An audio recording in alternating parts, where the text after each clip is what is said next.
Buenos días a todos, bienvenidos a la cursada de Derecho Constitucional. Como no sé si hacemos una mini presentación, yo ya leí la presentación de ustedes en el foro, les agradezco eso. Veo que hay muchos que son compañeros de trabajo, eso les va a facilitar un montón lo que es llevar la materia, las consultas, darse ánimo, vamos, no es tan aburrido, vamos a superar Derecho Constitucional. Mi nombre es Julieta García Mayorga, también soy compañera de trabajo de ustedes, trabajo para la provincia, estoy en la Fiscalía de Estado y bueno, nos toca juntos ver esta asignatura que es la asignatura, el punto de inicio de cualquier asignatura de Derecho y sé que tienen un par a lo largo de la Tecnicatura. Así que esto va a ser nuestra primera introducción a las materias de Derecho. Como ustedes saben, estas materias requieren mucha lectura, así que y estamos con un tiempo de cursada muy escueto. Tenemos 3 meses para cursar la asignatura y tenemos 3 módulos. No sé si los pudieron descargar. ¿Sí? Me hacen algunos con Sí, la sí, se cabeza. puede descargar todo, profe. Genial. Les pido un favor a todos. Tratemos de, en la medida de sus posibilidades, sé que están en su lugar de trabajo, tratemos de comunicarnos y que sea lo más ameno posible. Esta materia tiene que entenderse a través de ejemplos y tiene que ser práctico para su vida. Quizás no tenga una aplicación directa en el día a día con lo que hacen en el trabajo. Para algunos sí sé que va a ser directa porque están a cargo de la relación de normas, así que les va a servir en ese sentido. Y para otros va a ser una introducción también de lo que es un poco de cultura general, repasar estos conceptos que sé que los tienen porque los vieron a lo largo de su vida y los leen todos los días en los periódicos. Por lo cual vamos a tratar de nutrir nuestro vocabulario y nuestro conocimiento con el material que tenemos. Bien. ¿Alguien quiere hacer algún comentario antes de que arranquemos a ver cómo vamos a estructurar la asignatura?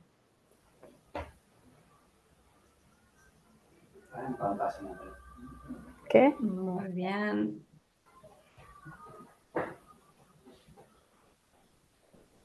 Arrancamos entonces.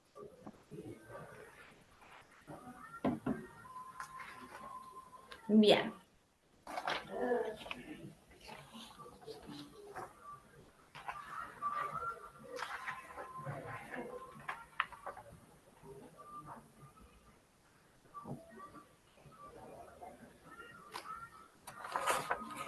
Aquí.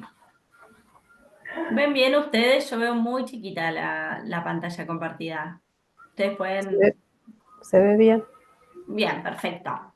Ok, entonces, lo primero que vamos a destacar acá son las cuestiones administrativas, que son tanto más o más importante que el contenido de la asignatura, que va a ser cómo vamos a aprobar y organizar esta materia. Esta materia se divide en 3 módulos, ¿sí? Ustedes ya tienen disponible el material del módulo primero, y cada módulo va a tener una instancia evaluatoria a través de un trabajo práctico.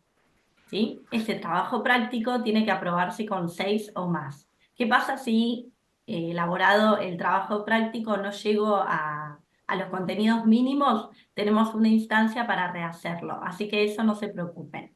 Lo importante es que ustedes, al momento de la cursada y al momento de los encuentros sincrónicos de consulta, puedan tener el material leído y las dudas para evacuarlas dentro de lo que es los espacios de comunicación de la asignatura. ¿Sí? Entonces, cada módulo va a tener un trabajo práctico, un material de lectura obligatoria y un material de lectura complementaria. En lo que es la lectura complementaria, hay sugeridos ahí 3 artículos o 3 libros de distintos autores. En esto hay libertad para que ustedes puedan seleccionar hoy en día existe mucho material en la web, así que puedan seleccionar de dónde quieren estudiarlo o complementarlo. El módulo es muy escueto porque realmente los contenidos de la asignatura son súper amplios, pero sin duda va a haber cosas que les va a interesar desarrollar más que otras. Así que en ese sentido tienen esas sugerencias Por ejemplo, la Constitución de Heli lo que tiene de dinámico es que son comentarios a cada uno de los artículos, entonces uno puede tener una duda en particular o un interés y desarrollarlos a través de la lectura de solo ese artículo. ¿Sí? Y después, no lo dice de esta manera, pero esta materia no la podemos estudiar sin tener la Constitución al lado. Y también les sugiero, les recomiendo pegarle una lectura entera a la Constitución, no es tan larga, y de esta manera vamos a poder estructurar qué es lo que vamos a ver, porque si no nos vamos a sentir perdidos, porque va a parecer que los temas vienen y van. ¿Sí? Una lectura de punta a punta a la Constitución nos va a ubicar en tiempo y espacio de qué vamos a ver y qué es lo importante o por qué se hace hincapié en determinada situación. Después ya tenemos la modalidad y la fecha del parcial. El parcial va a ser de opción múltiple y déjenme ver que justo me quedó esto acá. Tiki, tengo que dejar de compartir. Y la fecha tentativa del mismo va a ser, un segundo, el 3 de junio. ¿Sí? Nos queda todo abril y todo mayo y ya vamos a estar en instancia evaluatoria.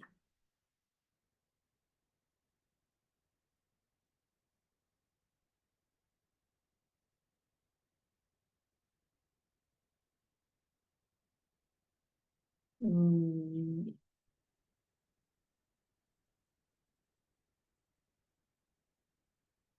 Compartir. Ahí lo ven como presentación. Sí, listo. Entonces, ya dijimos lo de los trabajos prácticos, la modalidad fecha de parcial, participación obligatoria en un prefinal, ¿sí? El final de la asignatura es oral. Y esto es uno de los primeros finales que van a tener ustedes en la tecnicatura. Entonces, los invito a que empecemos a prepararlo desde este momento. Ya en el marco de la cursada hay unos temas que les van a interesar más que otros. Cuando vean un tema de su interés o un trabajo práctico, piénsenlo como la preparación del tema con el que van a iniciar el final. ¿Sí? Y piensen que no solo van a tener que conocer o tener en su vocabulario los conceptos de la asignatura, sino que van a tener una instancia en la cual los van a tener que sostener de manera oral. Por lo cual, y eso va a ocurrir dentro de los próximos 3 meses. Entonces, les pido que eso lo tengan en cuenta porque se nos va a ir muy rápido la cursada. Como dijimos, repasamos lo último y ya iniciamos. Tenemos los 3 módulos, en cada módulo tenemos una clase, como la de hoy, que va a ser sincrónica, se va a grabar y va a ser de contenido. El martes que viene, lo que vamos a hacer, en vez de tener un foro asincrónico, nos vamos a conectar todos a las 9 de la mañana, sí, a las 9 de la mañana, a través de un Meet que yo les voy a poner en avisos, y el que tiene alguna duda o consulta se conecta y evacuamos solo las dudas, ¿sí? Esa clase puede durar 5 minutos si hay una sola duda y se evacúa rápido, o 1 hora si tenemos un montón de dudas. Pero no va a ser una clase donde yo les voy a dar contenido, sino que voy a responder preguntas de ustedes. Por lo cual les pido puntualidad, porque si no se conecta nadie o no hay consultas, no abrimos más que 15 minutos el Meet. Pero la idea es que tengan un espacio más personalizado para poder darle seguimiento a la asignatura y no tanto a través de los mensajes. Bien, creo que con eso estamos. ¿Alguno leyó la guía del estudiante?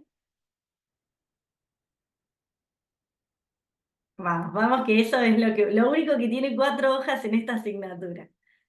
Bien. No se descuiden con esos temas porque después se nos hace como una bola de nieve. Yo sé que todo esto lo dicen todos los docentes y yo también fui estudiante y tampoco lo hice, pero es muy cortita la cursada de la asignatura. Dicho esto, vamos a ir al contenido directamente. Ya lo vimos. Bien, entonces, acá en el módulo van a encontrar una reseña de lo que es la parte histórica de la Constitución, de cómo llegamos a la Constitución actual, de cuáles fueron el camino del constitucionalismo. Vamos a tener la estructura y contenido del derecho constitucional, ¿sí? Vamos a abordar lo que es la primera etapa de principios de derechos y luego la organización del Estado. Y vamos a comenzar en la clase del día de hoy con lo que son las fuentes del derecho constitucional y cuál es el concepto del derecho constitucional. Y en esto me gustaría detenerme. ¿Qué expectativas tienen respecto a la asignatura? ¿Qué es el derecho constitucional como lo ven ustedes ahora antes de la lectura del material?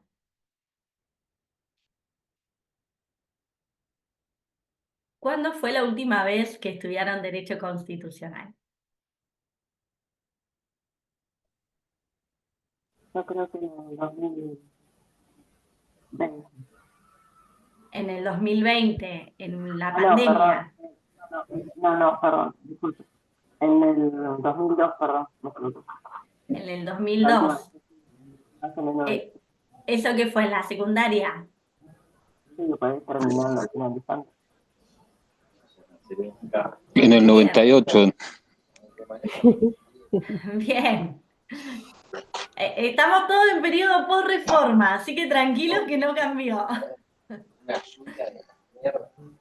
Bien, Sí, yo pude leer hasta la página 15, no, sí, más o menos después donde la reforma y todo eso, y empecé con las fuentes y ahí, bueno, hay que ver en material. muy bien. Bien, si yo les pregunto cuándo estudiamos la última vez Derecho Constitucional, puede ser que nos remontemos a lo que formalmente vemos como estudiar Derecho Constitucional. Pero sin duda la última relación con el Derecho Constitucional la deben de haber tenido hoy a la mañana cuando leyeron el diario. ¿Sí?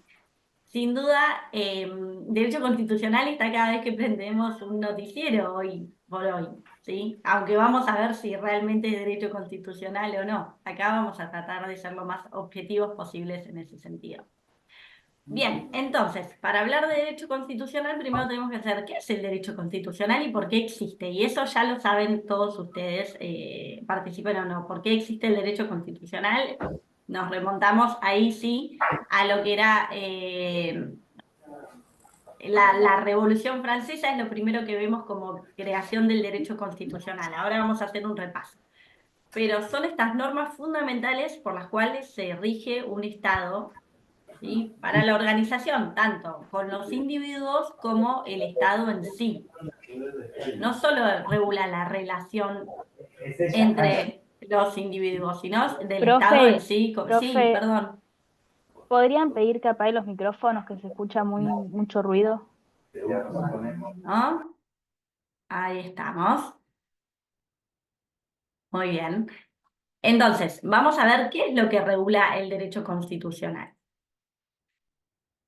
¿Qué vemos como con primer concepto? La rama del derecho. ¿Qué significa la rama del derecho? La rama del derecho significa que parte de una ciencia de estudio que es el derecho, ¿sí? Estudia el derecho, estudia estas relaciones entre las partes, ¿sí? Después discutimos si el derecho es ciencia o no es ciencia por el método que utiliza y al ser social por la diversidad de saberes y no un único saber exacto.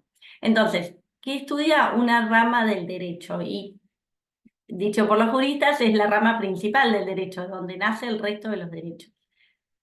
Estudia el conjunto de normas jurídicas, ¿sí? Entonces no estudiamos solo la letra de la Constitución, sino este conjunto de normas jurídicas que está integrado en un cuerpo normativo. Acá en esta definición nos pide que exista un cuerpo normativo que pueda ser citable, quiere decir que nos habla de una Constitución escrita que goza de supremacía sobre el resto del sistema jurídico vigente. Y acá vemos un poco lo que hemos estudiado en la secundaria, esto de la pirámide de Kelsen, ¿sí? De la primacía de las normas, que se va a situar a la Constitución, y después me dirán que no está solo la Constitución, sino otras cuestiones que tienen jerarquía constitucional también, colocados en la punta de esta pirámide que nos dice que todas las leyes que emanan o que se dictan en su consecuencia van a tener jerarquía inferior, ¿sí? O sea que es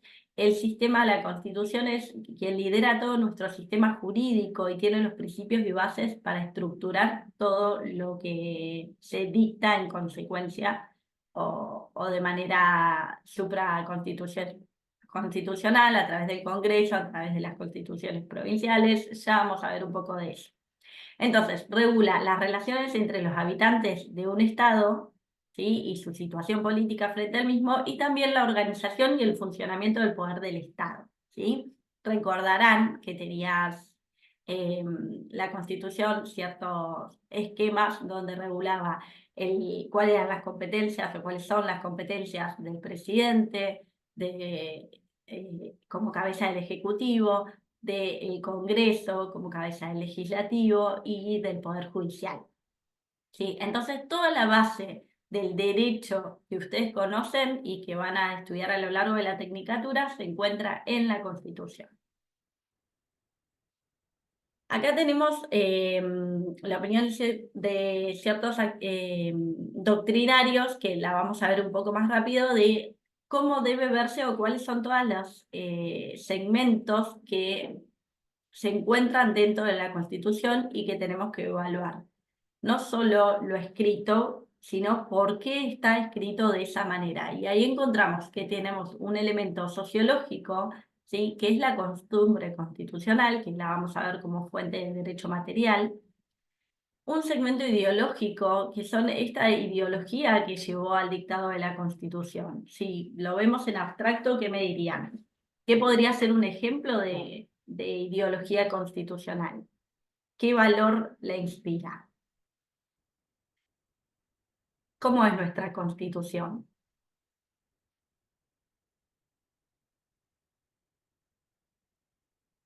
¿Cómo nació la Constitución? ¿Solo en Buenos Aires? ¿Cuál fue nuestra historia como país?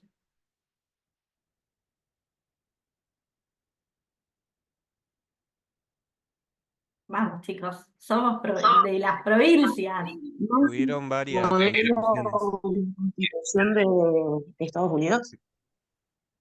No, no, voy a lo ideológico. ¿Qué tiene a ver, algo similar a Estados Unidos, si querés, para darte una pista por ahí? ¿Cuál es el valor de nuestra Constitución cuando se conformó? ¿Cómo se pensó el Estado? Estado Nada, yo creo liberal, que sí, de unión entre todo el territorio, digamos, me parece Bien, a mí. federal.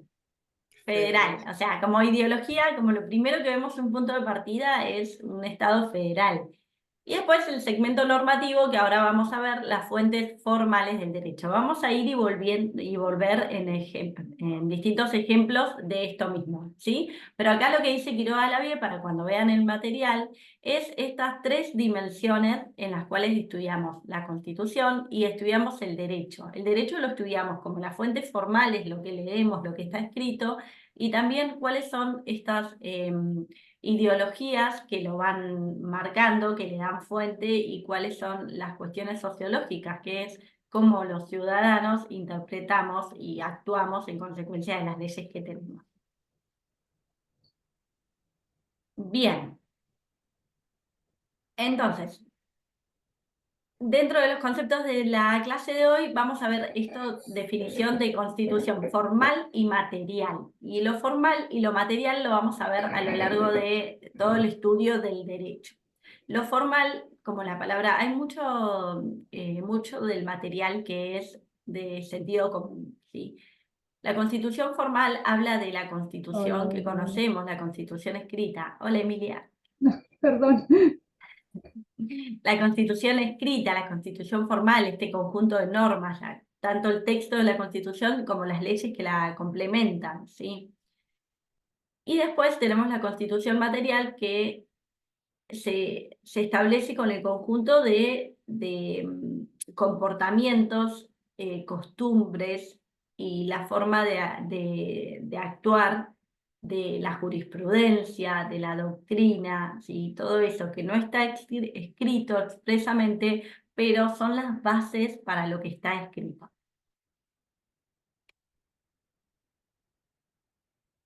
Bien, ahí como para que puedan entender esta diferencia, vemos el ejemplo de Reino Unido, donde la constitución formal no existe, sino que, digamos, no está codificada, no existe como tal, no es que voy a buscar y descargarme la Constitución de Reino Unido, sino que es un conjunto de normas. Y esto es paradójico porque es uno de los países donde más se peleó por la unificación o por la normativización o por esta ley suprema que pusiera un límite a la monarquía. Bien, pasamos entonces al concepto de fuentes del derecho constitucional. ¿Sí? ¿Qué son las fuentes del derecho? ¿Son los contenidos o estas normas, estos principios, estos valores de los cuales se nutre el derecho? ¿Sí? Casi todas las ideas tienen un porqué social antes de ser plasmada en un documento. ¿Sí? Todo eso hace de fuente del derecho. Y no lo vean algo como algo del pasado histórico que nos lleva a hoy, porque no es solo eso, sino que permanentemente se están generando fuentes del derecho. El trabajo que hacen ustedes a diario dentro de la administración genera fuente de costumbre del derecho administrativo, que ya van a ver en otra asignatura. ¿Sí? Esta sé, manera de hacer las cosas. puede ser que por alguna causa, algún problema o algo, se genera un derecho por un reclamo o algo que nos ha pasado. Tal cual, tal cual. Ahí ahora lo vamos a ver, esto mismo que estás diciendo, que se diferencia en dos tipos de fuentes, que las vamos a ver en un momentito, pero cada hecho que nosotros a diario actuamos, o sea, cada situación tiene una base legal, ¿sí? Y también tiene una base del modo en que lo hacemos, lo percibimos y nos vamos moviendo. Ya vamos a profundizar en eso.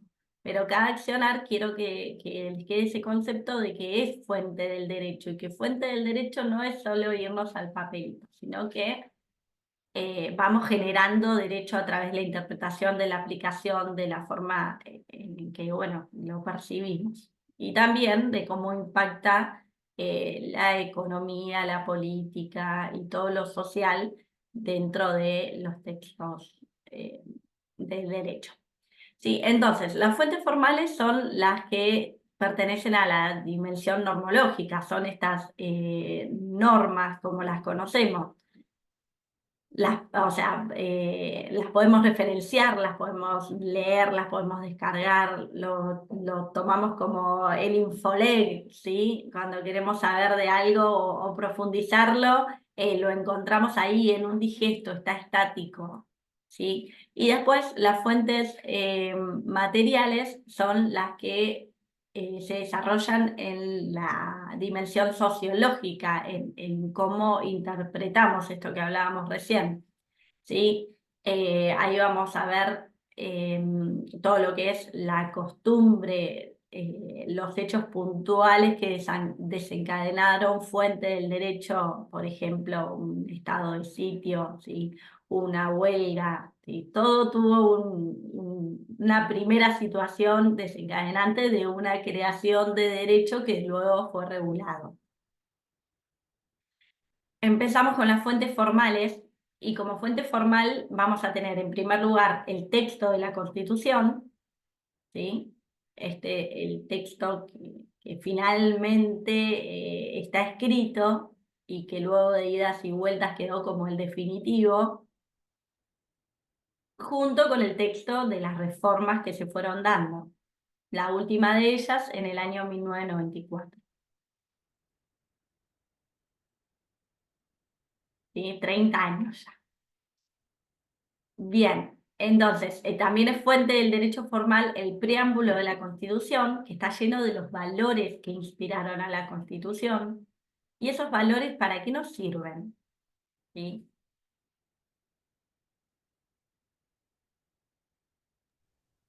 Indicar a dónde vamos, cuál es el objetivo, lo que se busca. Bien, y eso, el saber dónde vamos, cuál es el objetivo, cuál era el espíritu de quienes se reunieron en un primer momento y plasmaron las bases del país, todo ese a dónde vamos lo vamos a necesitar cuando tengamos que interpretar o aplicar la letra de la Constitución. ¿Sí? Entonces, estas fuentes también nos sirven para cuando estamos ante puede ser un vacío normativo o puede ser, y se da mucho en lo que es la aplicación del derecho constitucional, que existan dos derechos protegidos por la Constitución y hay que integrarlos, ¿sí? Es decir, hay que aplicar al mismo tiempo dando cierta prelevancia a uno sobre el otro, ¿sí? Hay veces que nos va a ser sencillo evaluar esa prioridad, no sé, cuando nos encontramos frente al derecho a la salud o al desarrollo de la privacidad, ¿sí?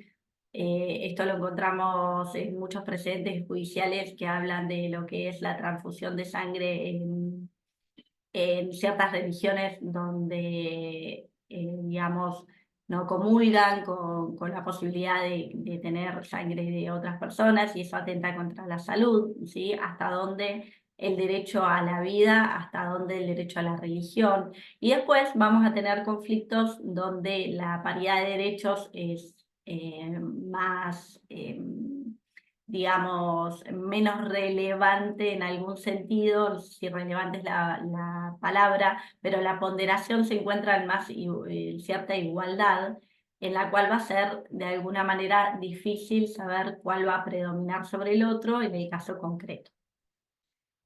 Bien, entonces, como fuente formal tenemos la parte dogmática, que esta es la parte de declaraciones, derechos y garantías, y nuevos derechos y garantías, y después la parte orgánica, donde se estructura toda la forma de gobierno.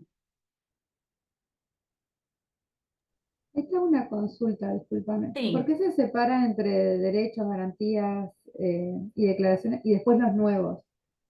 O sea, nuevos bien. con respecto a qué. Bien, sí.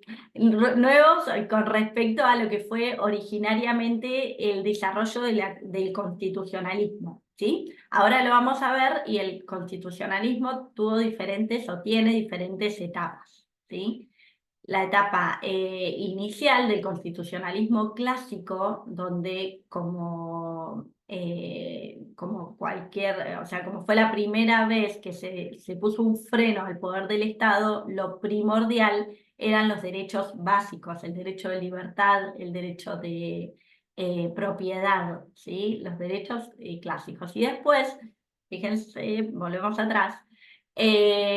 Luego de eso, y ahí sí hubo declaraciones de derechos y garantías básicas. Luego de ello viene el desarrollo del constitucionalismo social, ¿sí?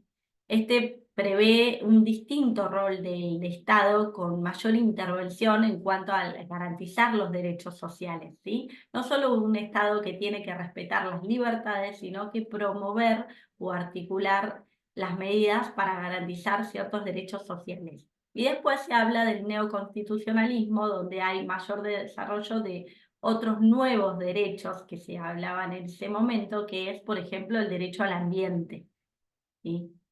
Que no estaba antes. Igual es muy buena tu apreciación porque ya pasaron 30 años de la reforma, ya de nuevos derechos como que van quedando atrás. Sí, ya hoy son los mismos, el mismo cuerpo de derechos y garantías. Pero vamos a ver que esta estructura de la Constitución rígida también se adapta a las distintas orientaciones o vaivenes del gobierno. Bien, luego dentro de las fuentes formales tenemos las leyes constitucionales y acá tenemos distintas divisiones. Yo luego les voy a dejar este material porque por ahí hay más ejemplos que en el material de base que tenemos. Tenemos las leyes que la Constitución dice que se va a reglamentar mediante una ley, o sea que directamente la Constitución es la que referencia que va a existir esta ley, la Ley de Ciudadanía y Naturalización, Ley de Coparticipación Federal de Impuestos, por lo que veo hay muchos que trabajan en la parte impositiva o en la parte de administración, así que puede que tengan relación con estas leyes. La ley de defensa de la competencia, la ley de ética pública. ¿sí? Reglamentan artículos expresos de la Constitución. Después hay leyes que reglamentan los derechos, ¿sí? Incluso acá tenemos la ley de habeas corpus, o la ley de amparo. La ley de amparo nació antes de la recepción por parte de la Constitución de este derecho a amparo, ¿sí? O sea que son leyes que van reglamentando derechos constitucionales. Y en este sentido vamos a ver vamos a ver más adelante en la cursada, que estas leyes devienen o reglamentan derechos constitucionales y pueden entrar en puja con reservas también que hace la Constitución a favor de otros derechos constitucionales, ¿sí? Esto lo vamos a ver mucho en la relación entre nación y provincias, porque con pretextos en garantías o interpretación de regulación de garantías constitucionales podemos avanzar sobre derechos reservados a las provincias.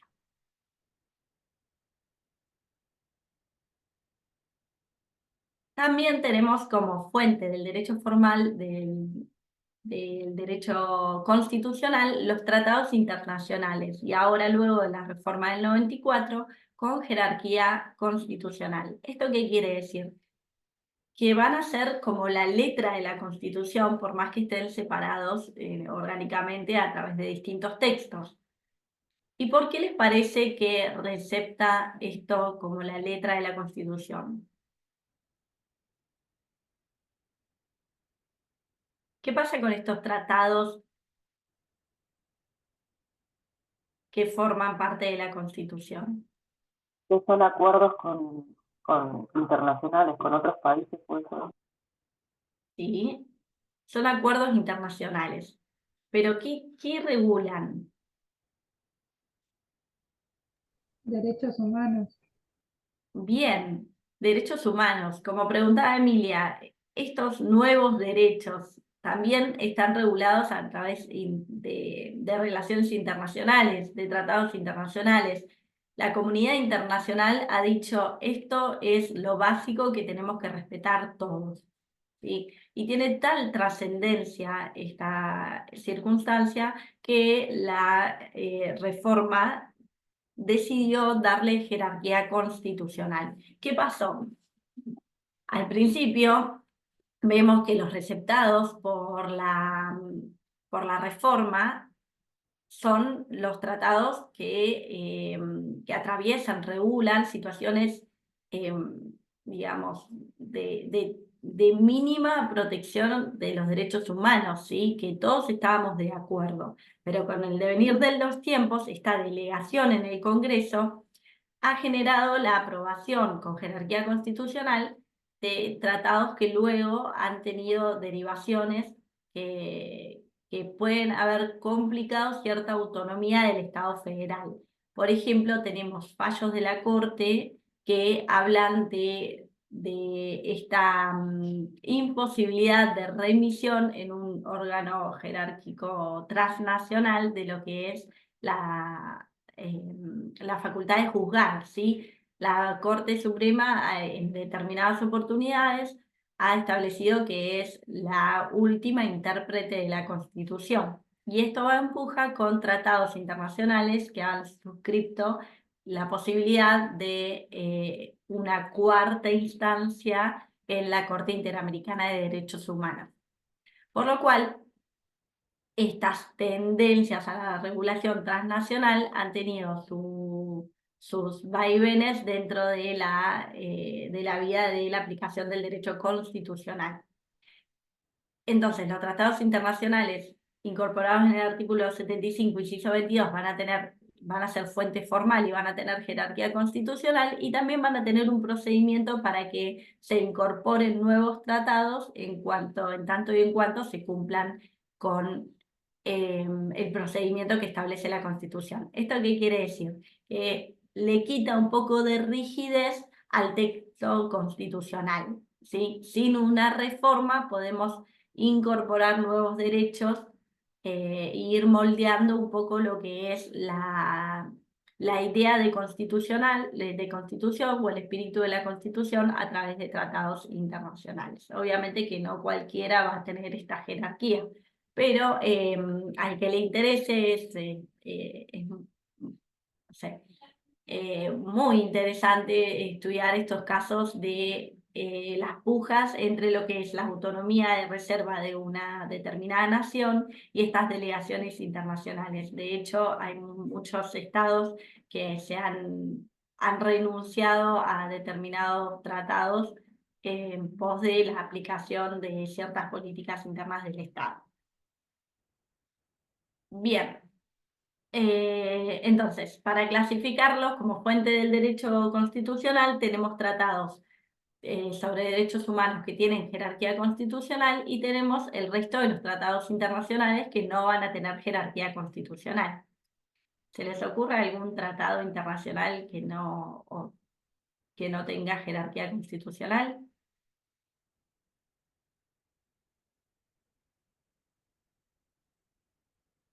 ¿Han leído en la última semana en el diario algún pacto internacional, algún contrato internacional?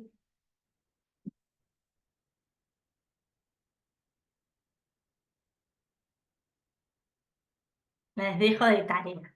Si no participan, les voy dejando la tarea. Disculpe, sería como que el tratado no cumpla lo que dice la Constitución nuestra. Un tratado que No, ¿cómo es? no, perdón, Estela.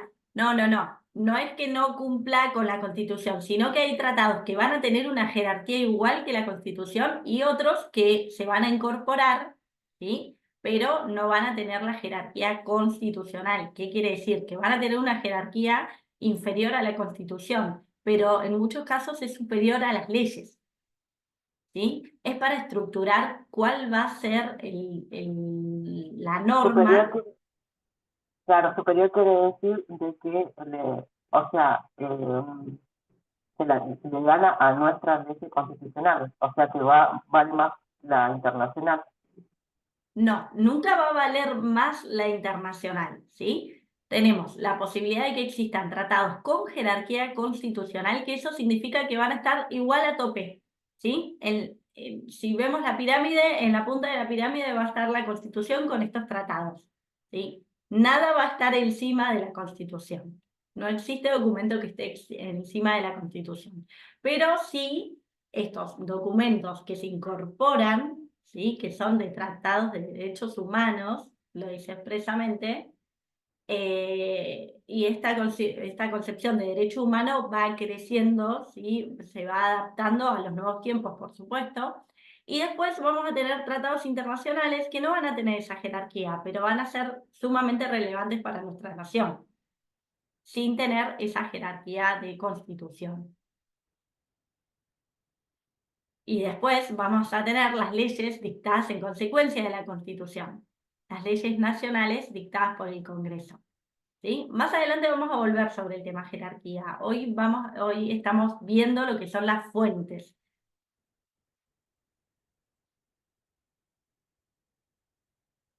Bien, entonces esas son las fuentes formales. Después las fuentes materiales. Tenemos como fuente material este derecho de la costumbre, ¿sí? Esta repetición de conducta que crea derecho. Como ejemplo de ellos, en el material está el texto de la Constitución antes de la reforma, decía que el presidente de la Nación tenía que estar en la capital federal y que para salir de la capital federal tenía que pedir permiso al Congreso. Como ustedes saben, la casa presidencial, la Quinta de Olivos, queda dentro de lo que es provincia de Buenos Aires. Así que imagínense que no estaba permanentemente Tenían que todos los pedir días. permiso al Congreso todo el tiempo. Después de esa parte. Claro, sí, y bueno, no tiene sentido práctico para ir hasta, no sé, pasar 5 kilómetros la General Paz y pasar a provincia, ¿sí? No tenía sentido práctico. Entonces, la costumbre hizo que no se solicite se incumpla con ese mandato constitucional, no se solicite ese permiso, sin embargo, no tenía una consecuencia directa. ¿Pero por qué? Porque se fueron ponderando derechos, digamos, la importancia de eso. Hoy incluso se podría hoy tuvimos conflictos incluso en este gobierno con lo que sería los viajes al exterior, ¿sí? El presidente tiene que estar en el suelo argentino para firmar documentos oficiales, y si no, tiene que estar a cargo el vicepresidente. Esto, a través del tiempo, podríamos decir, la costumbre también podría llegar a flexibilizarse ciertos criterios. Lo mismo nos pasó con el lugar de trabajo y los documentos oficiales de la provincia de Neuquén, ¿sí? Antes teníamos que estar en el despacho para la firma hológrafa, para poder rotular, ponerle en el libro el número de resolución, de disposición, ¿sí? Y hoy eso lo podemos hacer de manera remota con una computadora, ¿sí? Entonces, las nuevas tecnologías, las nuevas formas de manejarnos pueden ir incidiendo en algunas formalidades o cuestiones del texto constitucional.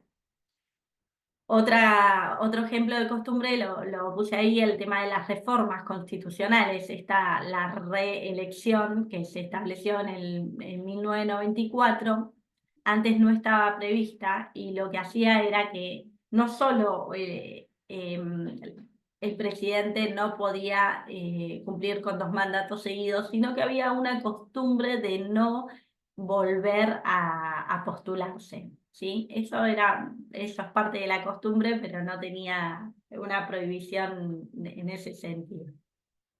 Bien, otra de las fuentes materiales es este derecho espontáneo que hablaba su compañera al inicio de la clase, ¿sí? Estas situaciones que se dan en determinado momento que crean derecho constitucional, ¿sí? El ejemplo que da el material es un golpe de Estado. Si bien no tenía una regulación al principio, o puede tenerla o no en mayor o menor medida, pero crea derecho constitucional, porque crea la necesidad de establecer qué va a pasar en un caso como ese. Otra de las fuentes materiales y en el desarrollo del derecho actual de o mayor importancia o cada vez mayor importancia es la jurisprudencia. ¿Por qué? Porque es la que va a delinear esta interpretación del texto constitucional. ¿Todos sabemos lo que es la jurisprudencia? ¿Sí? Bien, perfecto. Yo no me detengo en algunos conceptos, pero por favor ustedes cuando tengan la más mínima duda me detienen, porque probablemente esa duda la compartan con sus compañeros, ¿sí? Entonces, la jurisprudencia es esta interpretación que hacen los jueces al caso concreto de los textos legales y constitucionales. Los jueces en el derecho argentino tienen este control de constitucionalidad que se llama el control de constitucionalidad difuso. ¿Esto qué quiere decir? Que no tenemos un tribunal que abarque el control de la Constitución de manera específica, sino que ese poder de decir si algo se adapta o no a la Constitución lo tienen cada uno de los jueces de nuestro país, ¿sí? Este es el control de constitucionalidad difuso, ¿sí? Es una facultad sumamente importante, porque fíjense que puede decir qué es o qué no es letra de la Constitución. Es muy importante para la vida diaria de todos nosotros y para la creación del derecho. Entonces, sin duda que es una fuente material, porque a medida que va interpretando cuáles cuestiones van en contra de la Constitución, de su letra, de su espíritu, nos va creando una visión nueva del derecho. Y también a través de la interpretación jurisprudencial es que se han creado muchas leyes y se establecieron nuevas formas o más amplias de protección de los derechos. Un segundo. Bien, este es el caso, por ejemplo, que se da con el amparo. Y voy a ir un poco más rápido porque me voy a consumir todo el tiempo. Otra de las fuentes del derecho es la fuente histórica. Perdón. Es la fuente histórica, es decir, todos los hechos históricos que dieron base a nuestra idea de constitución actual son la fuente material, ¿sí? Han nutrido a nuestros constituyentes de qué queremos o no como una constitución. Digo, constituyentes originarios o derivados. Ahora vamos a ver por qué y me voy a adelantar en este punto. Esto lo voy a dejar para que lo lean solos, en la historia del desarrollo de la Constitución, el constitucionalismo clásico, social, postindustrial y neoconstitucionalismo. ¿Sí? Ahí les voy a dejar en el material algún resumen del módulo. En esto no me he extendido, ¿sí? No es algo que suelo tomar en los finales, no en los parciales, pero es lo que les va a dar la letra o la base para poder entender de qué hablamos en la asignatura. Bien, vamos a avanzar todo esto. Y vamos a ir a lo que es poder constituyente y poder constituido, ¿sí? Muchos de estos conceptos, como decíamos, son de sentido común. Poder constituyente es el poder originario, este poder de reforma de la Constitución o de creación de la Constitución. Es la potestad, dice el concepto del material, es la potestad de los pueblos soberanos para dictar su propio ordenamiento jurídico, político, fundacional y revisarlo en todo o en parte cuando considere necesario, ¿sí? Este poder constituyente se clasifica en primer grado, segundo grado y tercer grado. Primer grado va a ser el que ejercen los ciudadanos del Estado Nacional, ¿sí? Los integrantes de esta comunidad política soberana. O sea, los representantes del pueblo o de la nación argentina. Y después tenemos el poder constituyente de segundo grado, que es el que vamos a ejercer como ciudadanos de un Estado federal, ¿sí? Como ciudadanos de la provincia de Neuquén, y el poder constituyente de tercer grado es el que ejercen los ciudadanos o los habitantes de un municipio. El poder constituyente originario lo encontramos en la Constitución Nacional en el artículo 5, el de segundo grado, ¿no? Y el de tercer grado en nuestra Constitución provincial lo encontramos en el artículo 275.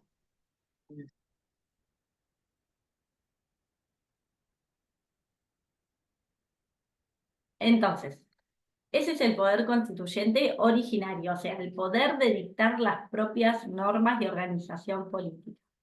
Obviamente que el originario, el más amplio, va a ser el que deviene de la Constitución Nacional. En su forma de organización hay reservas o facultades que, más que reservas, se han delegado en el gobierno nacional, y hay facultades que se han reservado las provincias, ¿sí?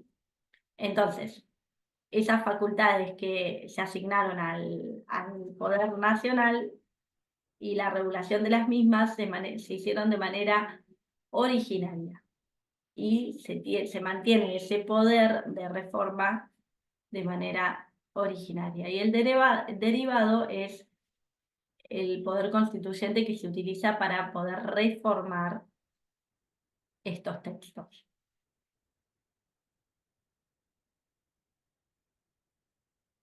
Vamos un poco más rápido porque quiero cumplirles con el horario, ¿sí?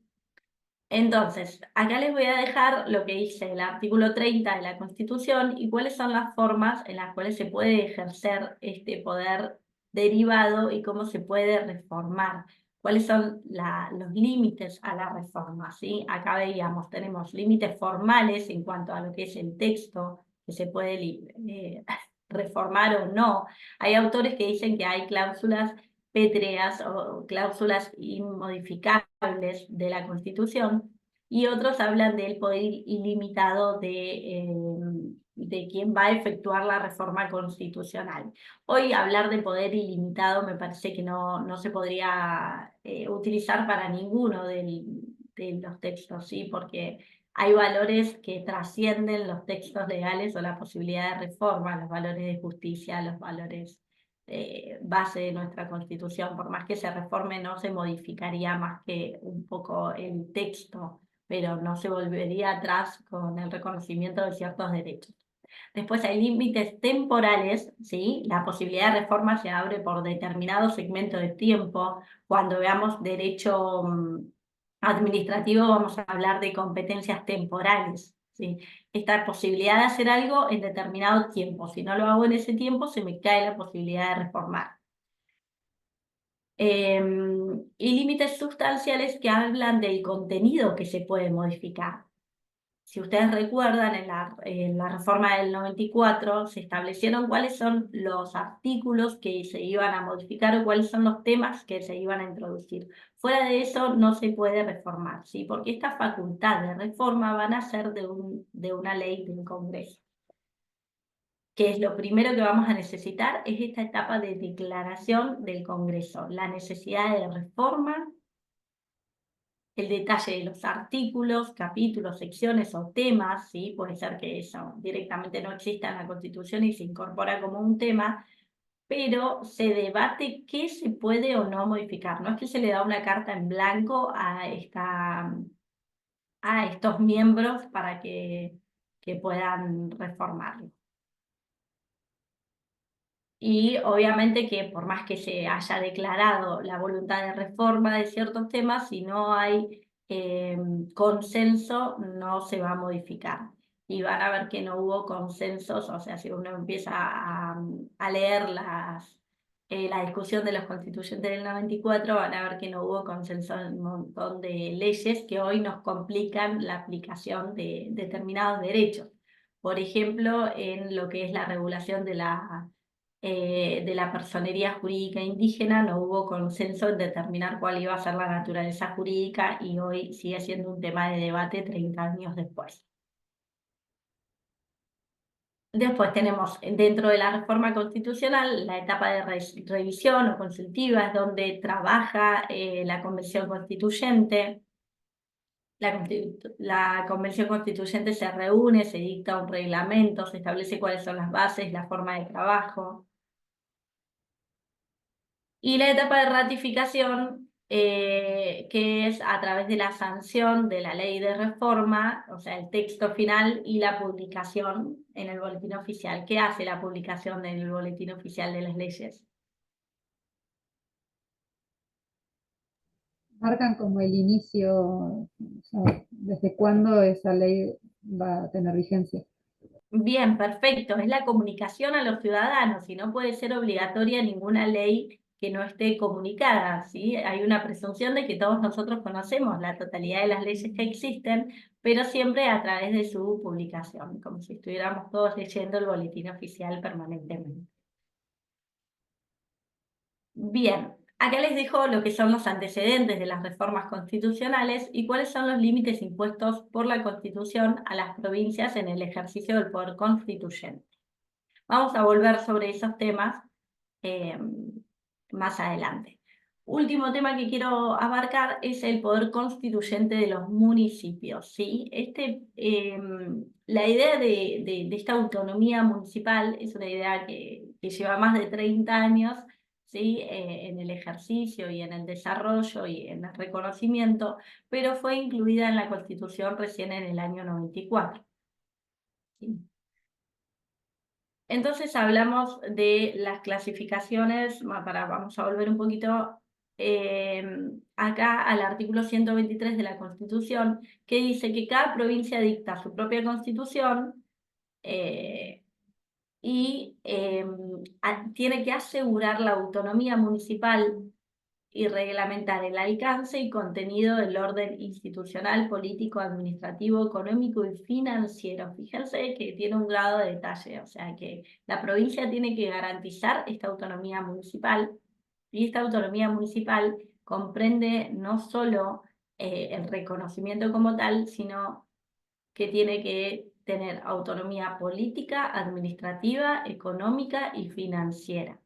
Después ustedes me dirán a partir de lo que ven en la diaria de cuál es la relación entre las provincias y el municipio, si se está cumpliendo acabadamente con este mandato constitucional del reconocimiento de autonomía. ¿Cómo se clasifican en la Constitución de la provincia de Neuquén los municipios? Tenemos primera categoría, ¿sí? con más, o sea, municipios con más de 5.000 habitantes, segunda categoría y tercera categoría. Segunda categoría entre 1.500 y 5.000 y tercera categoría entre 500 y 1.500. ¿Cómo hago para saber de dónde obtengo estos datos? ¿Sí? Si no, cualquiera puede decir, no, acá viven X cantidad de personas. Esto tiene que estar certificado por un censo autorizado por ley, y el censo puede ser nacional, provincial o municipal. Lo importante es que esté autorizado por ley. Bueno, vamos a volver sobre esto más adelante, pero lo importante es que a través de esta clasificación va a ser el nivel de autonomía que va a tener el municipio. Y esto tiene, me podrán decir, no, pero fíjate que se va regulando a menor cantidad de autonomía a los de tercera categoría. ¿Qué pasa? Es también para facilitar la estructura de la organización, ¿sí? Un municipio entre 500 y 1.500 habitantes, quizás no sería conveniente que tenga una estructura tan costosa como uno de más de 5.000 habitantes. Vamos a volver sobre este tema, pero este es el primer pantallazo de la unidad del módulo 1 de Constitucional. Les pido, por favor, vieron que hoy fuimos así medio rápido, si pueden darle una lectura para la clase que viene para poder evaluar las consultas, y ya para el segundo módulo nos vamos a organizar de manera tal de que lo puedan leer antes de la clase. Entonces en la clase nos dedicamos a charlar, a dar ejemplos y analizar un poco la realidad respecto a los contenidos que comprenden el módulo 2. ¿Hasta acá cómo vamos? Mucho, Bien, con ¿no? mucho para leer. Bien. Bien. Chicos, una de sus compañeras me advirtió que algunos de los links no llevan a la página adecuada, ¿sí? La idea del link era facilitarles las búsquedas del material, pero si no están ahí lo pueden encontrar en cualquier lugar, ¿sí? Ya saben que si es del 94 en adelante, ese texto va a estar actualizado, vigente, ¿sí? Así que pueden encontrar el material desde cualquier otro lugar. Tenemos un foro de comunicación, ¿sí? Genérico, vamos a tener ese mismo foro para toda la cursada para no llenarnos de foros y complicarnos la existencia. Así que si alguien encuentra los links y quiere dejarlos ahí, bienvenido, para el resto de los compañeros lo puedan utilizar. Cualquier cosa, ya saben, mensaje privado, y si no, nos vemos el martes que viene a las 9 en el Meet para cualquier consulta. Les pido más o menos puntualidad, porque si veo que no se conecta nadie, lo cierro a las 1:15, ya lo estoy cerrando. Estamos esperando los corazones. Bien, muchas gracias a todos y nos vemos en la próxima. Nos vemos. Hasta luego.